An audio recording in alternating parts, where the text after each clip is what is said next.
Who are you today? I'm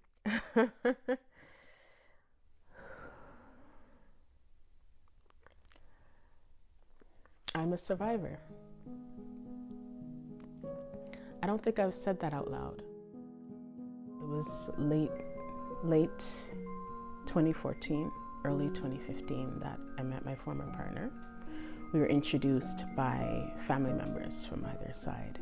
It started off very on the surface, like very much a love story. We had a lot of fun, so many similarities. He didn't live here. He actually lived in the States, so it was a lot of like back and forth visiting, which was great too. In the beginning, it was psychological and emotional. So I would say things like we'd get into a huge argument, and then I'd just be like, it's too much for me. I don't want to be in the relationship anymore. And he would literally call my phone like 100 times in a row. 100, to dial somebody's number 100 times in a row is ridiculous. Over and over and over and over and over again. And I'd start to feel like, oh my God, like I'm such a monster, this poor guy, like he wants to work it out, this and that, whatever. So the emotional and the psychological was common, and that was like maybe like for the first 2 years. And so it didn't really feel like what I'd term as abuse. When he actually came here, moved here, that's when the physical started. And that's when I started to see like, this is crazy. I realized that it was either going to be me or him, in the sense that if I didn't leave, I wouldn't be around. It was like year 3 that when the physical started, just, you know, shoving and stuff like that.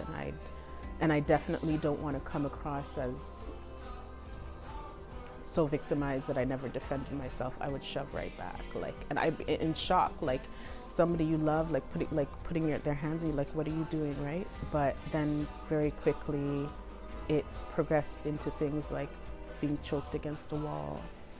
There was even a point where he tackled me like a football player, and he's a big guy.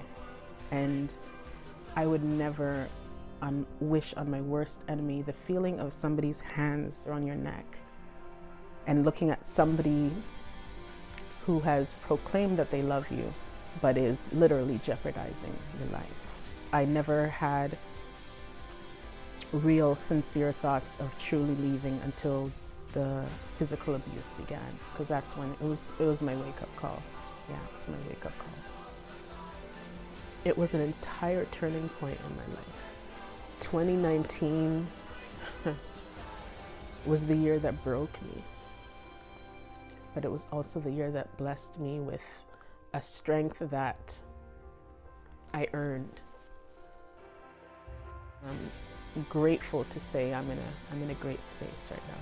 Very grateful to say that, because some women will never get to say that. It's a difference between literal life and death. And I would advise women to choose life. Do whatever you need to do to survive. Yeah, be strong, but don't stay. Don't stay.